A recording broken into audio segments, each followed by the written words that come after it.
Bom dia. Tudo bem disposto? Muito bom. Eu estou nervoso por várias razões. Para já porque estou muito feliz, e quando fico feliz fico um bocadinho nervoso. Depois porque sou um apaixonado pela felicidade e quando tenho a oportunidade de viver essa paixão ainda fico mais nervoso.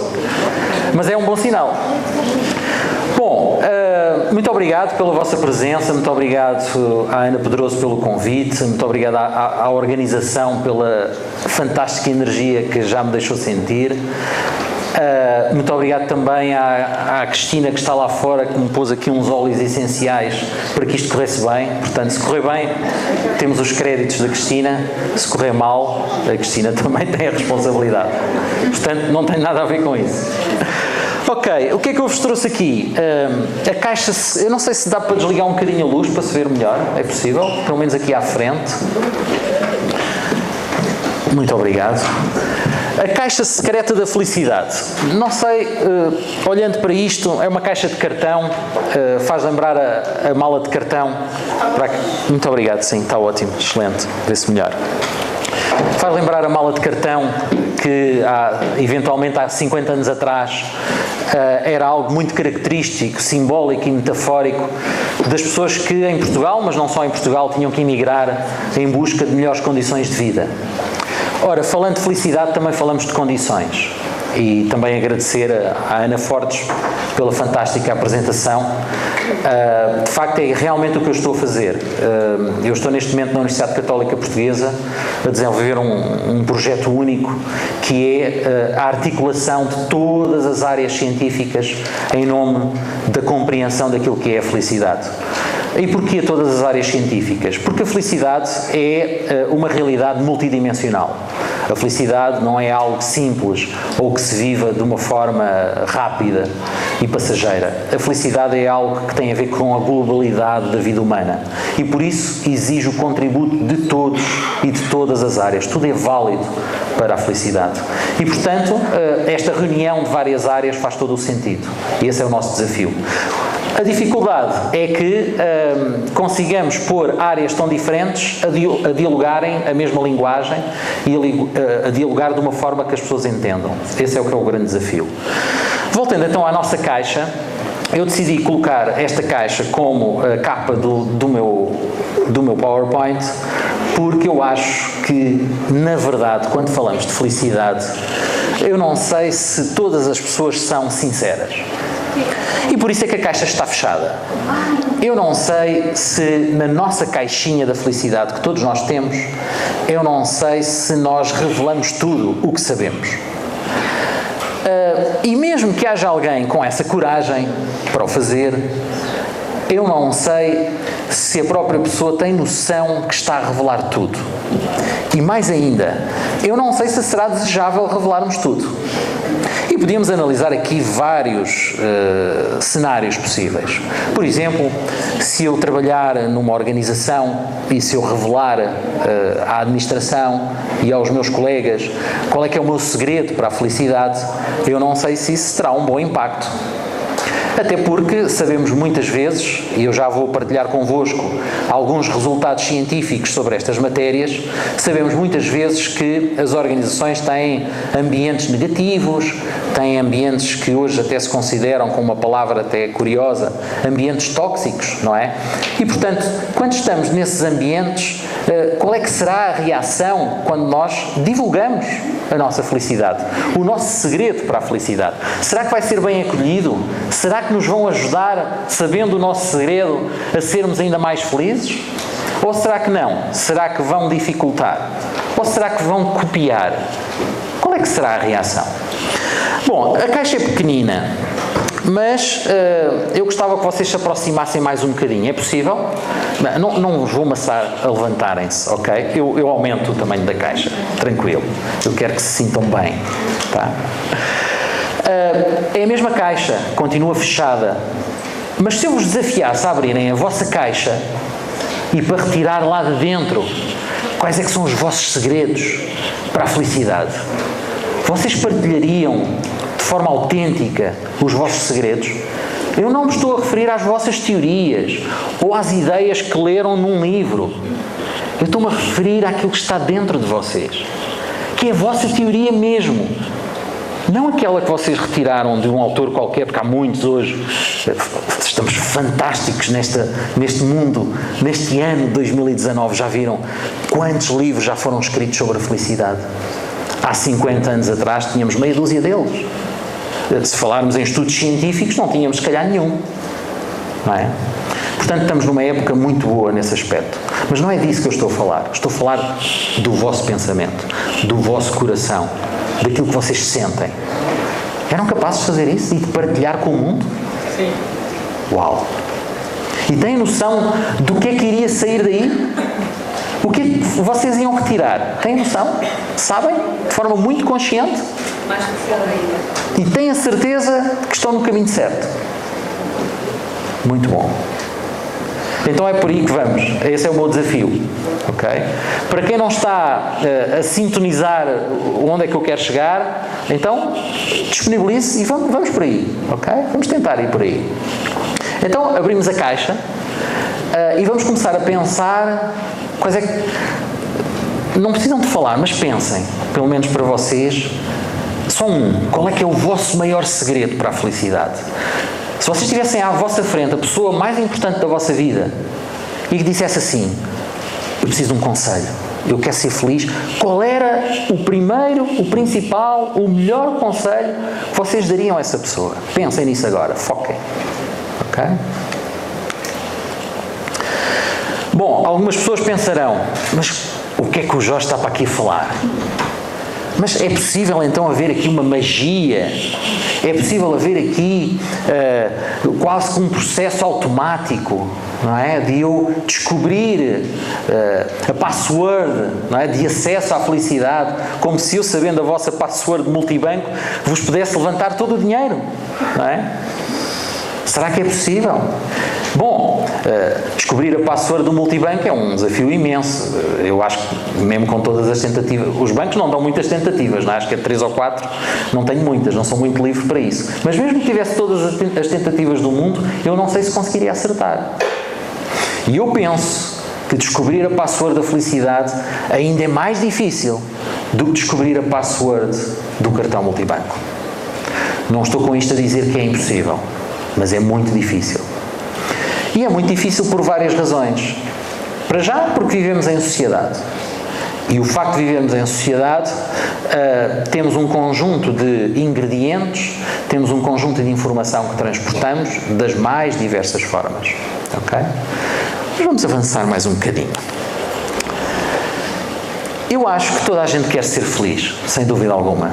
Apesar daquilo que está à nossa volta, não é? A Sonja Lyubomirsky tem uma fórmula fantástica. Ela colabora com uma universidade que desenvolve um trabalho muito interessante sobre estas matérias, a Universidade da Califórnia, em Berkeley. E a fórmula é a seguinte: 50% da nossa felicidade está na nossa herança genética. Bom, há 50 anos atrás havia um drama muito grande quando se dizia isto. Porquê? Porque as pessoas pensavam: bom, não há nada a fazer, 50% já está determinado, eu não posso mudar isso. Mas hoje já se descobriu que não é bem assim. Hoje já se descobriu que é possível alterar, através de muito treino, de muito trabalho, de muito foco, de muita vontade, é possível alterar isso. 10% é para aquilo que é exterior a nós, para o nosso contexto, eventualmente. É importante, sem dúvida, o país em que vivemos, a família que temos, que construímos, etc. A casa, o carro, enfim, todo um conjunto de coisas. É verdade. Mas só 10%. Não vai muito além disto. Atenção que isto não são números fixos. Isto é em termos médios. Estes números podem variar de pessoa para pessoa, evidentemente. E depois, os 40%, que normalmente são aqueles que eu mais gosto, estão nas nossas ações. Não é? Aquilo que nós fazemos. Bom, isto são apenas referenciais da ciência e são muito importantes, apesar da ciência da felicidade ser das ciências mais recentes que nós temos neste momento. Eu não sou um especialista em ciência da felicidade, nem de perto nem de longe. Eu sou mais da área da filosofia. E quando falo em filosofia eu sinto uma paz tão grande que vocês nem imaginam. E sabem porquê? Porque ela tem mais de 2500 anos. Portanto, não é uma área em que nós ainda estamos a fazer experiências, que ainda estamos a tentar perceber. Não, já tem uma história muito grande. Aliás, a maior parte das ciências que nós temos hoje já fizeram parte da filosofia. Não é? Aquela ideia de filosofia a mãe de todas as ciências. Não é? Isso dá um conforto muito grande. Bom, então, se todas as pessoas desejam a felicidade, então nós temos uma responsabilidade muito grande, não é? Temos que olhar para a questão da felicidade de forma séria. E quando eu fui convidado pela Universidade Católica para coordenar a área de investigação de filosofia aplicada, que não existia nem na Universidade Católica, nem em nenhuma universidade do país, eu aceitei com muito gosto. Estávamos em 2012, 2013, por aí. E o projeto da felicidade é agora, mais recente, 2017, mais ou menos. Eu pensei, bom, vamos fazer algo a sério então.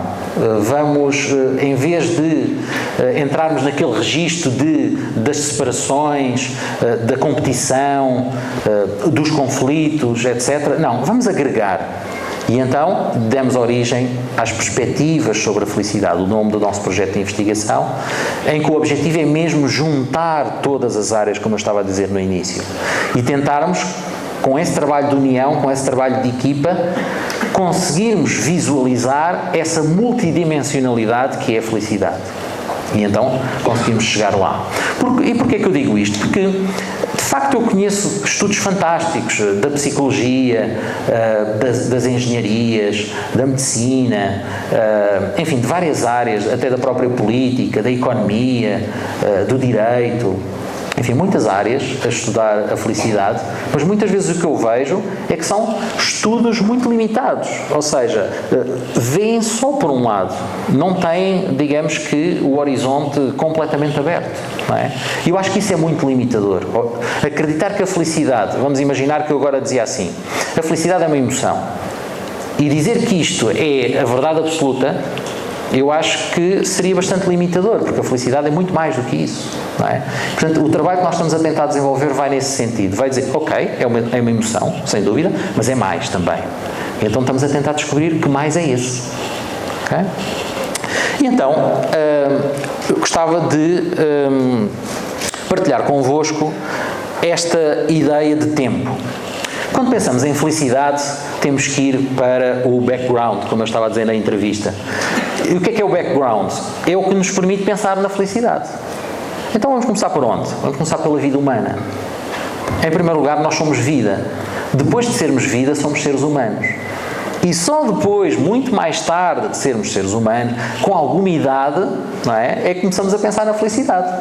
Nós, aos 2 anos de idade, não pensamos em felicidade. Aos 10, se calhar já ouvimos falar, mas não valorizamos. Aos 15, já começamos a pensar. A fase da adolescência pensa em tudo, não é? Aos 20, começamos não só a pensar, mas a sentir. E por aí fora. E, portanto, isto para vos dizer o quê? Que quando pensamos na vida humana, no ser humano, temos a palavra tempo. Nós somos tempo. Isso é fundamental. Pensar na felicidade sem pensar em tempo leva-nos, lá está, a uma perspectiva mais limitada. Ora, então, quando começamos a pensar em tempo, o que é que nós vemos? Vemos exatamente isto. Vemos várias fases da vida. Aquilo que alguns autores chamam de gerações, não é? Há autores que falam nas gerações divididas em 7 anos. Então são teorias engraçadas e interessantes. E qual a utilidade de pensar nisto? A utilidade é nós percebermos que em cada fase da nossa vida nós fazemos coisas específicas. Por exemplo, aos 2 anos de idade eu não vou casar. Não é? Aos 2 anos de idade eu não vou ter um emprego. Portanto, estou a dar um exemplo ridículo, mas para para ser mais claro, perceber que em cada idade eu vou fazer coisas específicas. Bom, há variações, sem dúvida alguma. Há pessoas que não fazem aquilo que é específico da idade, no tempo certo, e depois vão fazer mais tarde, não é? Também é possível. Mas já vão fazer com um certo desfazamento, digamos assim. E em alguns casos, como dizem os meus colegas psicólogos, com alguma ansiedade, não é? Porque eram para fazer aos 25 anos ou aos 30 e vão fazer aos 40 ou aos 50, não é? Nunca é tarde, sem dúvida alguma. Mas vai ser diferente, não vai ser a mesma coisa. Ok? Portanto, o foco, para mim, parece-me ser no tempo. Nós somos seres temporais.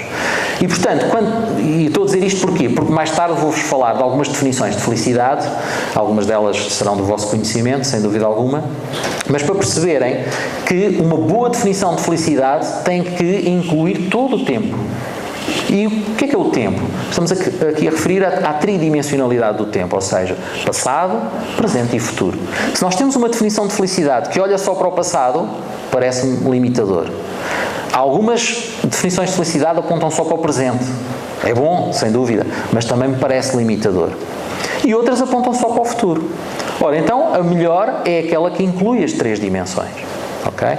Muitas vezes eu costumo falar até mais no futuro, porque parece-me ser talvez das dimensões menos trabalhadas nas várias teorias que eu tenho estudado nestes últimos anos. As pessoas focam muito no passado, sem dúvida alguma, até porque há muitas teorias já e que fazem parte dos vários currículos, dos vários cursos que as pessoas tiram, quer nas universidades, quer fora das universidades, são muito focadas no passado. E então até as próprias terapias nas mais diversas áreas, muito focadas no passado. Há poucas terapias focadas no futuro e parece ser um grande potencial focar no futuro. E posso partilhar só um exemplo.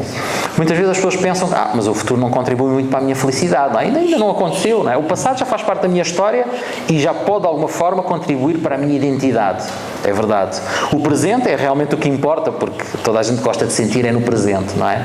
Mas o futuro, como ainda não aconteceu, eu não valorizo muito. Mas reparem, imaginem um casal imigrantes, um vive em Portugal, o outro vive em Nova Iorque, e estão distantes. Se eu disser à pessoa que vive em Lisboa, por exemplo, olha, a sua esposa vem amanhã a Lisboa, e ele não sabia, ele já está a ser feliz neste momento. A esposa ainda não chegou, mas só como ele já está a projetar para o futuro, amanhã ela vem, uau, yes, já está, bom, vou já às compras, vou já não sei o quê, vou já não sei, estão a ver, começa já a projetar todo um mundo virado para o futuro, mas no presente, que permite à pessoa ser feliz. Isto dá também para o infeliz, é a mesma coisa. Se for ao contrário, se eu disser, ela era para vir amanhã, não é? Mas já não vem. A pessoa já está a ser feliz hoje, infeliz hoje, ok? Bom, isto para não me alongar muito, mas acho que era importante focar na questão do tempo. Outra questão importante é, nesta tridimensionalidade da felicidade, a felicidade exige-nos pensar, então, como é que eu vou construir? E, portanto, o construir a felicidade inclui olhar para o passado, fazer uma avaliação, o que é que eu fiz bem, o que é que eu fiz menos bem, olhar para o presente, focar no presente e projetar o futuro. Portanto, estas três dimensões. E, portanto, o que esta pessoa eventualmente está a fazer é exatamente isso. É fazer um processo reflexivo que inclua as três dimensões. Quer do ponto de vista profissional, quer até de um ponto de vista mais pessoal. Portanto, como é que eu quero a minha casa, que carro é que eu quero ter, que vida é que eu quero levar. Tudo mesmo. Aqui nada fica de fora. Não vamos dizer, não, o mais importante não é ter uma casa, isso não é importante. Não, tudo é importante. Ok? Incluímos tudo. É uma abordagem inclusiva. Muitas vezes também está associada à felicidade a questão do caminho, o caminho que nós vamos percorrer. Esta metáfora parece-me bastante rica, porque de facto a felicidade é algo de individual. Não quero com isto dizer que não se possa fazer ciência do individual. Existe, se calhar, uma outra metodologia, é um facto. E neste aspecto, alguns autores interessantes, como por exemplo Dilthey, quando há alguns anos atrás falava na distinção entre as ciências mais exatas, mais formais, e que culturalmente sempre foram consideradas as ciências, não é? E depois, do outro lado, as ciências mais sociais, mais humanas, menos formais, mais materiais, menos exatas, etc. Fez-me um grande favor, sem dúvida. Mas, mais do que ter aquela visão mais negativa, eu faço sempre o desafio. Vamos ter uma visão positiva. Ainda bem que a felicidade é individual. Ainda bem que ela exige um trabalho muito grande para compreendermos, não é?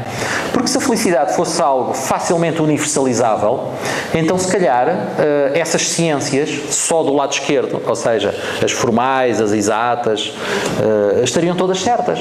Não é? Seria muito fácil fazer as pessoas todas felizes. Não é? Era só fazer uma equação, uma fórmula e aplicar ao mundo inteiro. Mas já vimos que isso não é suficiente. Isso é muito limitado.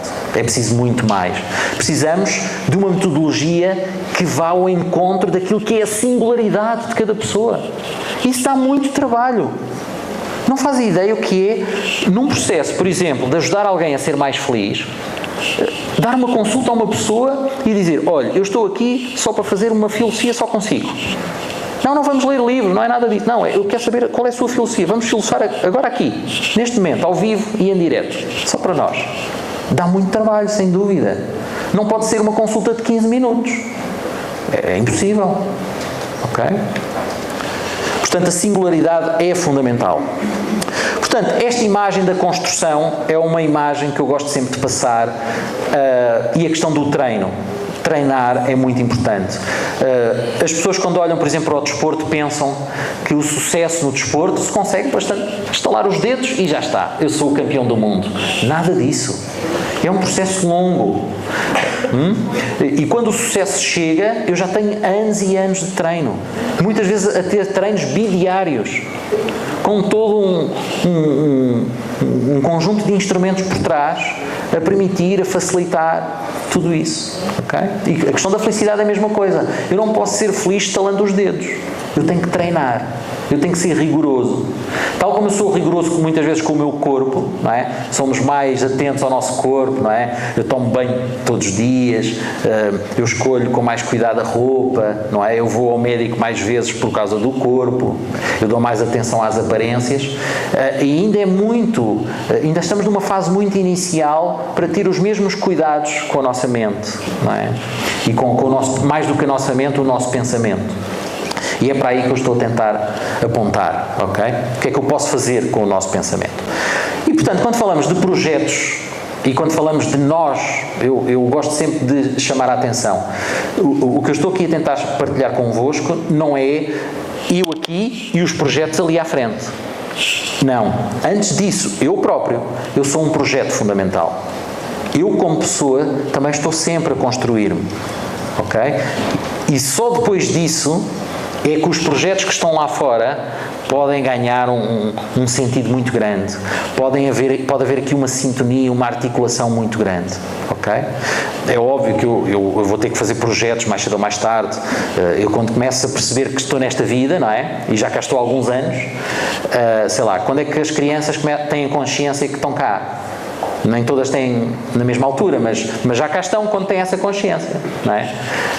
E portanto é interessante, nós vamos construir isso, mas depois quando ganhamos uma consciência mais madura, que apontamos se calhar para os 30 anos, mais ou menos, o Platão dizia que era aos 40 só, não sei, isto é um debate muito interessante. Há neurocientistas que vêm dar razão a Platão, afinal a maturidade em que eu realmente já sei o que é que eu quero fazer na vida é realmente aos 40 anos. Portanto, se calhar o Platão há 2500 anos atrás não era neurocientista, mas dizia a mesma coisa. É curioso. Bom, e então esta imagem mostra exatamente isso. Se calhar, se nós olharmos para a história do ser humano, continuamos a dizer que o amor é aquilo que promove mais felicidade. O amor é aquilo que realmente dá mais sentido à vida. E há estudos muito interessantes que perguntam, mas felicidade e sentido de vida é a mesma coisa? Não. E porquê que não? Eu, por exemplo, como pai, eu posso ser um pai fantástico. Eu posso ter uma grande... E acho que todos os pais, regra geral, têm aquela missão de educar os filhos de forma moral, de forma correta, para que eles sejam autónomos e também felizes, etc. E a vida aí tem muito sentido, sem dúvida alguma. Mas tem felicidade? Quantas vezes, por sacrifício, não é? noites sem dormir, horas e horas a trabalhar para que os filhos tenham uma vida melhor. Há muito sentido, mas há pouca felicidade nesse aspecto. Ou ao contrário, não é? Eu posso ser solteiro, posso não ter filhos, posso, enfim, fazer o meu horário, eu posso me divertir, posso ir para a praia quando eu quiser, etc. Ou seja, muita felicidade, mas se calhar menos sentido de vida, menos missão. Ok? Bom, vamos avançar. Está na hora do almoço. Aqui é partilhar, muito rapidamente, mas só para vos dizer que já há alguns estudos científicos, bastantes até, já ultrapassaram as largas centenas, sobre a validade da felicidade no mundo, nomeadamente nas organizações. Já há estudos a dizer que pessoas felizes são mais criativas, pessoas felizes não faltam ao trabalho, pessoas felizes não querem sair daquele trabalho. Portanto, a mobilidade profissional é claramente reduzida. Pessoas felizes não entram em burnout. Pessoas felizes não ficam doentes. Vocês vão, bom, com tão bons resultados, o que é isso de pessoa feliz? É verdade. Essa é que é a grande questão. O que é que eu, numa organização, tenho que fazer para promover isso? E isso levar-nos-ia o dia inteiro a partilhar. Okay? Mas já há estudos sobre isso, e era isso que eu gostava que soubessem. Já existem estudos muito bons sobre isso, e mais, já existem organizações a fazê-lo. Já existem rankings, quer no mundo, quer em Portugal, a tentar, de alguma forma, aferir quais são as organizações que estão a fazer esse caminho. Ok? E existem percentagens, etc. Portanto, como eu estava a partilhar, uma das informações da ciência da felicidade, nomeadamente da Universidade da Califórnia, com quem estou a colaborar neste momento, eu partilhei com vocês esta frase do Brené Brown, que diz que a conexão social é o que dá mais sentido à vida. Portanto, o amor que estávamos a falar há bocadinho. A ciência prova isto, ok? Mas, por outro lado, apesar da ciência dizer isto, façam esse caminho. Vão pelo amor, vão pela conexão social. Isto depois tem implicações em todas as áreas. Então, quando educamos uma criança, devemos educá-la para a conexão social. E então há estudos muito interessantes para tentar correlacionar aqui adultos que tiveram depressões. Como é que foi a educação deles? Podemos estabelecer aqui alguma correlação? E será que podemos intervir já nas crianças atuais?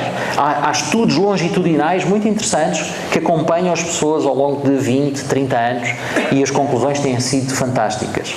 E algumas delas provam que se nós tivermos uma educação virada para a conexão social, tornam-se adultos com mais habilidade para a felicidade. Ok?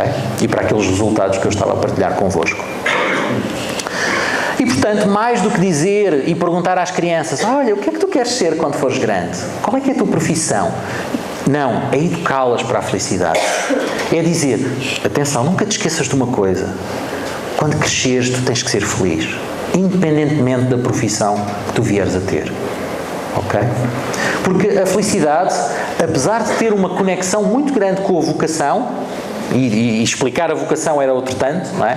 Muitas vezes, como nós vivemos em sociedade, pensamos que a vocação é só aqueles testes vocacionais que fazemos no 9º ano na escola, não é? Mas a vocação é muito mais do que isso. Mas ainda assim, a vocação está relacionada com a nossa missão no mundo. E a nossa missão no mundo está muito ligada à singularidade que eu vos dizia no início. E que sou eu. Não há mais ninguém igual neste universo. O desafio é descobrir quem é eu, que pessoa sou eu. E por isso é que eu vos disse no início que é muito difícil. Não é impossível, mas dá muito trabalho descobrir toda essa identidade. Portanto, a felicidade, segundo Laura Klein, também investigadora na Califórnia, é um bocado esta habilidade. Ter a habilidade para quê? Para lidar com todos os desafios da vida. Bom, alguns autores dizem que a felicidade é uma emoção, que a felicidade é um sentimento. Laura Klein diz não, a felicidade é isto, é ter capacidade, é ser quase um multitask, não é? Multifunções. E conseguir responder de forma positiva a todos esses desafios, de forma equilibrada até. Hoje, só para também partilhar com vocês, neste projeto de investigação que estou a coordenar na Universidade Católica, nós já descobrimos dezenas de aplicações sobre a felicidade. Há aplicações que, por exemplo, querem descobrir realmente quais são os picos de felicidade de uma pessoa ao longo do dia. Porquê? A pessoa tem a aplicação no seu smartphone e vai clicando, vai respondendo a determinadas questões, vai manifestando reações emocionais e quem está a coordenar a aplicação, quem está a ter acesso aos dados, vai percebendo, bom, esta pessoa foi feliz naquele momento do dia porque estava a fazer aquilo em específico. E isso vai permitir uma monitorização da vida daquela pessoa, que é um poder fabuloso. Se eu realmente quero promover a felicidade naquela pessoa ou numa organização. Portanto, isto pode ser do ponto de vista pessoal ou do ponto de vista organizacional, ok? Há já empresas que estão a usar isto para perceberem onde é que têm que investir. Ou seja, vamos imaginar, se a empresa percebe que os colaboradores às 6 da tarde estão todos infelizes, então quem está a monitorizar isto tem que ir lá perceber o que é que se passa aqui às 6 da tarde. Ok, vem toda a gente às compras e estão só 3 colaboradores nas caixas, por exemplo. Então temos de ter 10 colaboradores às 6 horas. E depois vamos monitorizar outra vez e os picos de felicidade aumentam. Ou seja, os colaboradores deixam de ficar estressados, já não têm filas enormes, não é? E ficam muito mais tranquilos. Pronto, são pequenos exemplos básicos que eu estou a partilhar só para não complicar muito. Ora, então, com toda esta informação da investigação científica que nós temos hoje, nós tínhamos que mudar o nosso sistema educativo. Sabemos que há uma coisa que é muito difícil mudar no ser humano e nas sociedades humanas, que é a mentalidade. Demora muitos anos, não é? Portanto, as mudanças não podem ser para agora. Associada à mudança de mentalidade é a mudança cultural, ainda demora mais anos. E associada à mudança de mentalidade e cultural é a mudança na educação. É muito difícil mudar um sistema educativo. Mas é essencial, porque é na educação que está a formação daquilo que vai ser o futuro das pessoas. Okay? E, portanto, segundo estes investigadores da Universidade da Califórnia, o sistema educativo, não só do ponto de vista organizacional, mas o sistema educativo também nas famílias, deveria desenvolver tudo aquilo que tem a ver com a conexão social, desde muito cedo. No caso do sistema mais formal, escolas, universidades, etc., era construir currículos virados precisamente para as questões sociais. E quando eu falo nisto, falo, por exemplo, em valorizar o amor, em valorizar a amizade, em valorizar a solidariedade, etc., etc. Nos Estados Unidos, por exemplo, existe um sistema muito interessante que se chama KIPP, não sei se conhecem. KIPP, que é K-I-P-P, significa Knowledge is Power Program. É um conjunto de escolas onde o caráter conta, onde o caráter é avaliado com 50%. E não como em Portugal, por exemplo, e a maior parte dos países da Europa, onde o caráter conta 10%, às vezes 5%, não é? E o exame escrito, que avalia apenas competências cognitivas, na maior parte dos casos de memorização, vale 90%, 95%, não é? Portanto, isto só para vos dizer que o trabalho é imenso, ok?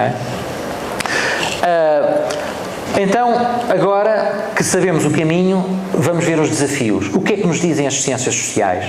Os divórcios aumentaram muito nos últimos anos. Ora, se as ciências dizem que o caminho para a felicidade é a conexão social, o que nós temos não é conexão social. Temos divórcios. Muitos divórcios.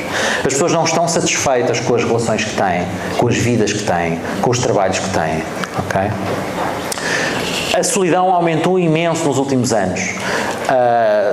As notícias dizem quase todos os dias: idosos morrem abandonados nos hospitais. Ninguém quer saber dos idosos. Os jovens praticamente não têm conexão social, e quando falamos em conexão social, estamos a falar de conexão social presencial e não conexão social numa rede social tecnológica. Ok? Os jovens veem muito smartphone, muitos vídeos, muitos videojogos, etc. Estão muito isolados do mundo. Há dados estatísticos muito interessantes nos Estados Unidos. Em cada 3 americanos com amigos, um deles desapareceu. Ou seja, houve uma redução da amizade. Isto é assustador. Portanto, posto isto, a questão da educação é fundamental e a teoria de John Bowlby continua a ser muito atual. Porquê é que as pessoas têm estilos de vinculação diferentes? Ou seja, porquê é que eu me relaciono com as outras pessoas de forma diferente? Precisamente por causa da educação. E a teoria de John Bowlby, apesar de não ser recente, continua a ser muito útil para nós percebermos isto. Ou seja, as pessoas mais felizes são as pessoas que se enquadram no perfil seguro. São aquelas pessoas que tiveram um pai e uma mãe, ou pode não ter sido um pai ou uma mãe biológico, mas alguém que cuidou da sua educação e que lhes deu segurança, lhes deu autonomia e lhes permitiu estar em paz. E, portanto, hoje essas pessoas têm maior possibilidade de construir a sua felicidade. As outras, as inseguras e as desorganizadas, são pessoas hoje que, segundo os estudos científicos, estão com depressões, estão com adições várias, estão com problemas de sono, etc, etc, etc. E os estudos longitudinais, como eu vos disse no início, vêm demonstrar, ou têm vindo a demonstrar, que é possível intervir nisso. Se eu tiver uma educação com aquela criança e apontar para um estilo de segurança, ela ao longo do tempo vai ter um comportamento social e vai ter um comportamento pró-felicidade. Ok? Portanto, chegamos então à definição de felicidade. O que é isto, então, da felicidade? Quando há uma diversidade imensa de áreas científicas e dizer coisas completamente diferentes. Eu acho isto fundamental. Porquê? Porque se eu tiver uma definição de felicidade na minha mente, eu vou ter uma vida de acordo com essa definição. Ok? Portanto, eu acho que isto pode ser preocupante se eu tiver uma definição limitada. Então eu vou ter uma vida limitada. Então, o que eu ando a tentar trabalhar e investigar é tentar descobrir como é que eu posso mudar isto. Como é que eu posso fazer chegar às pessoas uma definição de felicidade mais alargada para que a sua vida também possa ser mais alargada. Não sei se estou a ser claro. Ok? Bom, mas ainda antes de avançar... Para trás não dá? Ok. Está menos treinado. Que é a palavra inglesa. Não sei se também já pensaram nisso. O português aproxima-se do espanhol, não é?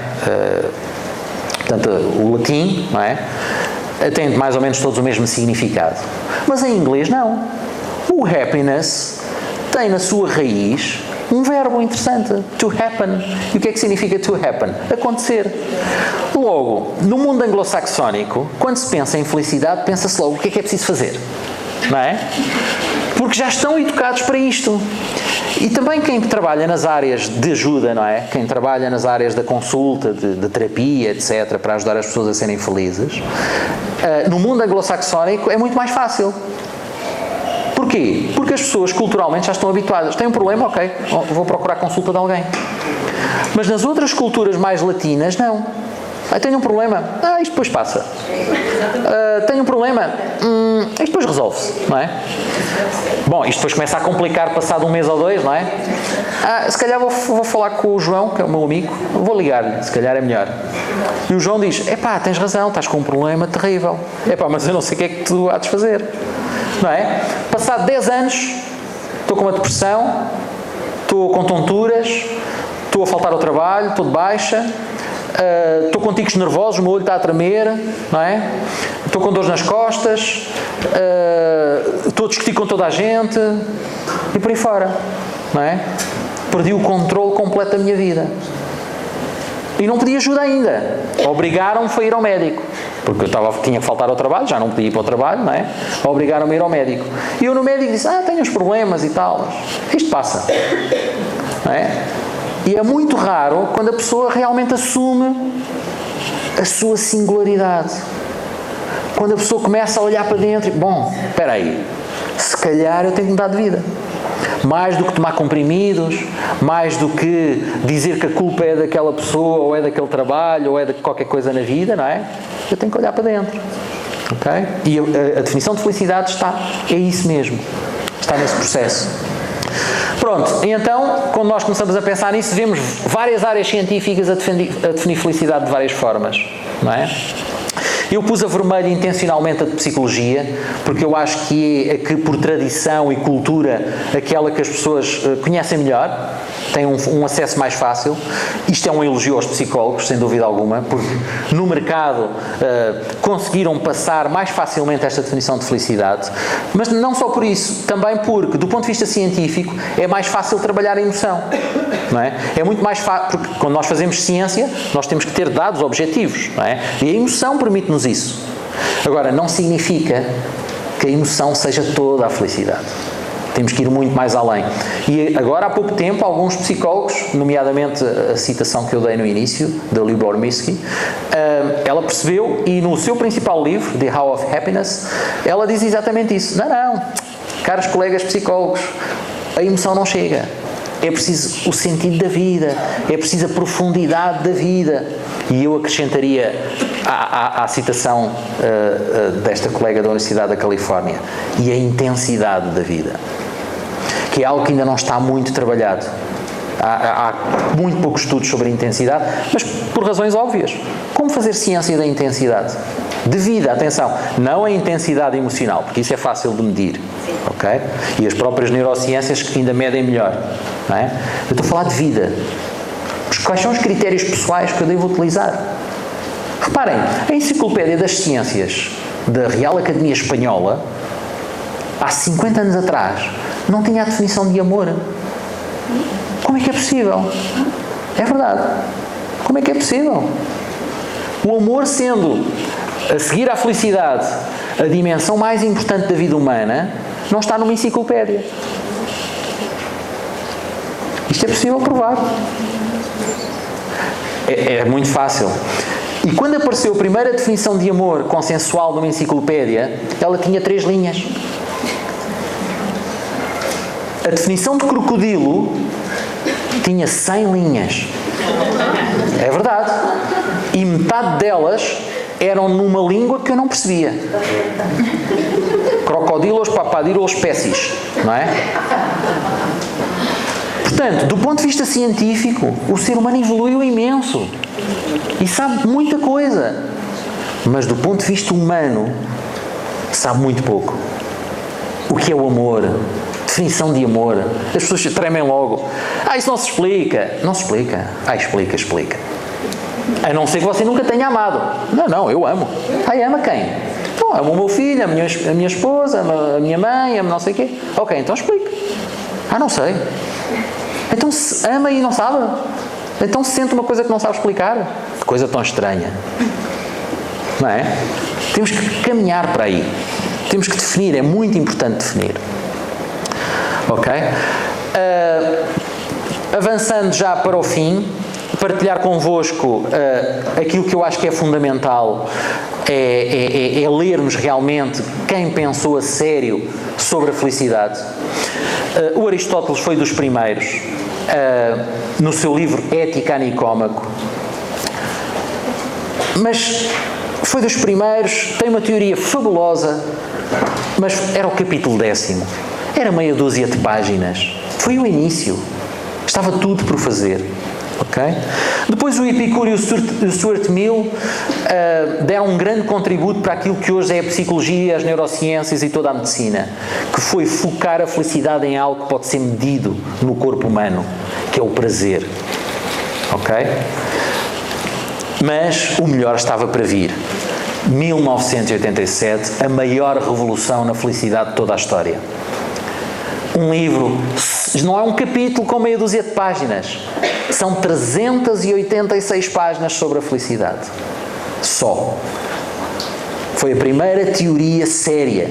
A partir daqui, foi exponencial, foi um boom. Toda a gente começou a publicar sobre a felicidade, toda a gente começou a fazer projetos sobre a felicidade, toda a gente no mundo começou a falar de felicidade.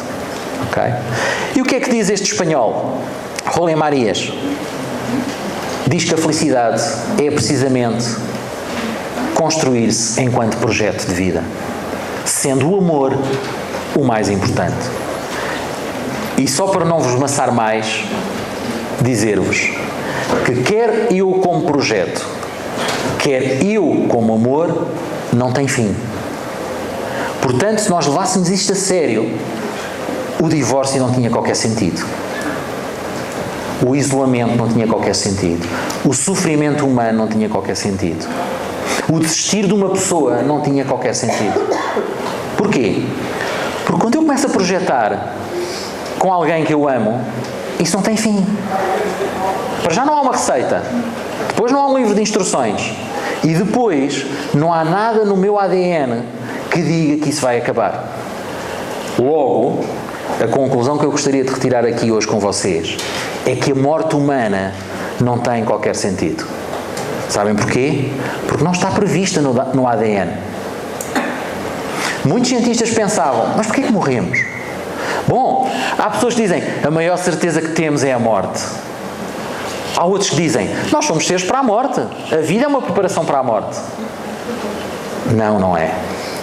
Nós somos seres para a vida. Nós somos seres para a felicidade. E tanto é que há 200 anos atrás, a esperança média de vida era 40 anos. Hoje duplicou. Certo? E hoje já há cientistas, se quem tiver curiosidade eu posso dar a referência, a dizer que é possível viver 300 anos.